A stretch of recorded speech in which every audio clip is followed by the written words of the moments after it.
Mr. Adams, your term is ending tomorrow. Get out. Alright, tomorrow.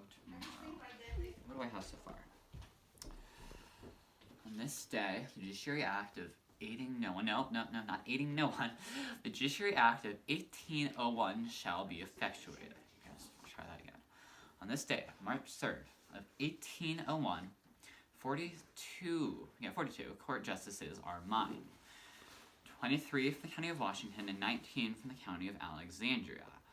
I mustn't delay the written commissions. I mean, the presidency ends tomorrow, and I wouldn't want my work to desist until midnight.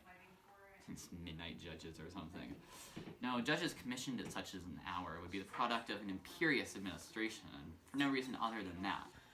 For how could I, with the moribund dying breaths of my presidency, and after such a meritorious and plentiful campaign, do anything except for that which is most condemnable in the blind eyes of justice? I am a Federalist, right? That's what I am, that's what I stand for, and I can only stand for a level governmental plane. My infrangible dogma cannot be tainted, and my legacy will be undying. For how could it ever die? Look all around you. When federalism reigns over the judiciary as it will with this great act, monarchy and tyranny cannot contend with the wake of the administration, whose opposition to despotism is unopposable, honestly. It's as simple as the fact that federalism is infallible. And with this judicial act, it will always be infallible. To grant dominion to the Federalist Party will be to remove the possibility of the primacy of one party over any other party. The ideals of Republican virtue are untenable. A person cannot rule who cannot be born properly. How can anyone rule federalistly with federalism and its national government when humanity is inherently corrupt and avaricious, under the rule of those who can thinly disguise it? By which I mean, of course, just bring this back to the judges, the supreme law of the land, and more pertinently, the Judiciary Act of 1789. My intrepid successor will be trapped behind a federalist reason, a wall so impregnable that even the dissolution of humanity would be debilitated by it. Long live the king! No. Long live the law! Long live the Judiciary Act of setting me away from crime! I gotta keep on doing this. Long live the Judiciary Act of 1789. It's an hour before midnight. No. Judges! Case is now in session for Marbury v. Madison. I will now hear from the plaintiff. Charles Lee, you have the floor. Thank you, Honorable Judge John Marshall. My client, William Marbury, was swindled of his rightful commission by Secretary of State James Madison. Let us begin with some history. Marbury had an appointment made with former President Adams, the final one made of that night that Adams would be leaving office. As the clock ticked closer and Thomas Jefferson's inauguration grew more nearby, it became clear that Marbury's appointment would not be met. Thus, it was left to Jefferson and Madison to play my client's commission, being the, may God forgive me for even speaking this word, Republicans that they are. They refused to fill the salary. So we are here today to punish Madison for his unlawful actions in violation with the Judiciary Act of 1789.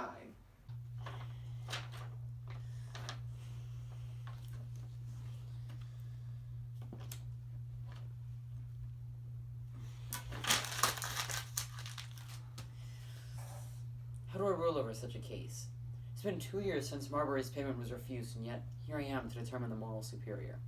What is a writ of mandamus? A piece of paper. A court order to require the president to pay Marbury with no punishment for him not doing so. A piece of paper requiring someone to hand over another piece of paper, which will in turn be handed over again and again. This whole world runs on pieces of paper.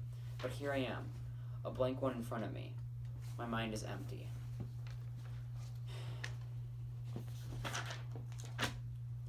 Let's look at the root of this case, with everything else stripped away. Is Marbury entitled to his commission?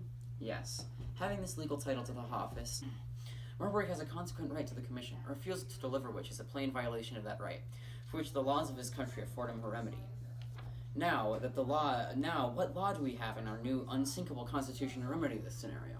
Ah, yes. Article 2, Section 30. The President shall commission all officers of the United States. Good old Constitution has a solution for everything. They'll be sure to bring these things into court to make a mockery of Jefferson's administration and castigate it. But we are not yet to the core of this case. Jefferson and Madison are indeed responsible, but what of the justice? They deserve justice, that much is certain, but how? We must have a way to check the constitutionality of these new judicial acts. We are the judiciary. Why must we have no say? This is counter to the checks and balances that make this country so parallel in its greatness. This is the definition of tyranny. Jefferson should not be able to do this. Writ of mandamus cannot work with the Judiciary Act of 1789. One must be unconstitutional. And the Judiciary Act has no power to do anything about it. To end tyranny, the Supreme Court needs power. I cannot rule over this country. I cannot rule over this case without more power. I need power.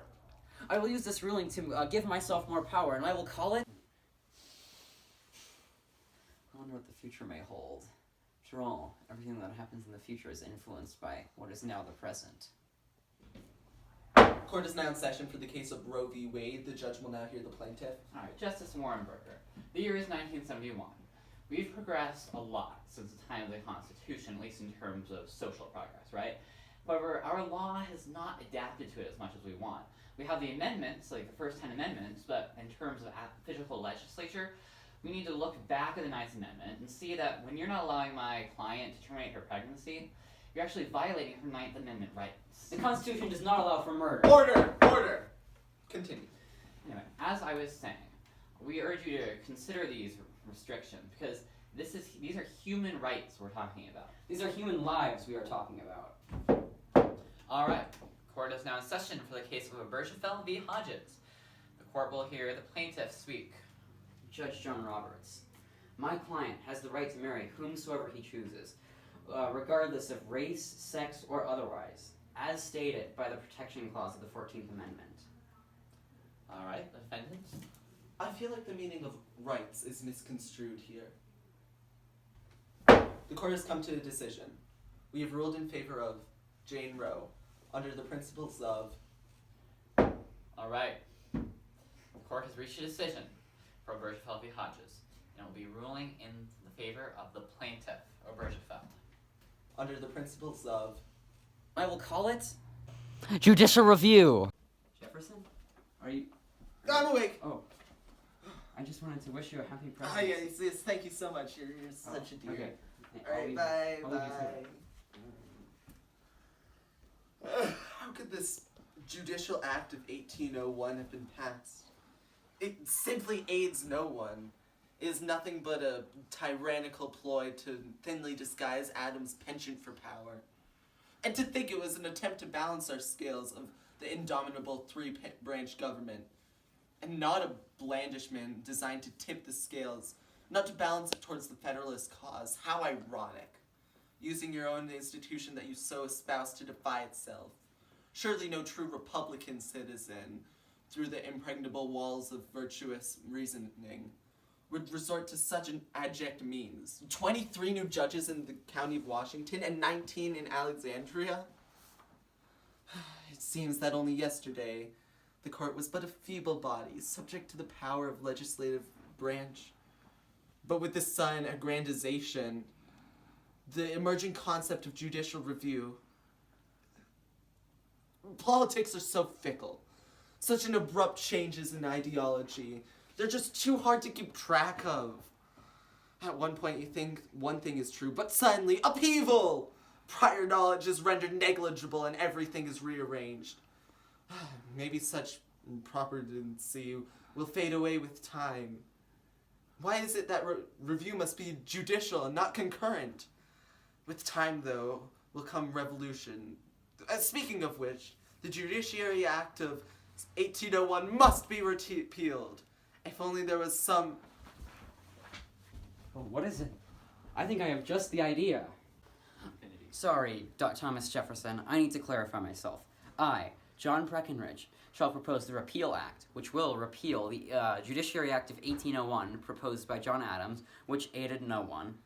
And in its place, we'll put the Judiciary Act of 1802, which will change the number of circuit courts from 3 to 6, and it will abrogate the traditional summertime meeting of the Supreme Court justices.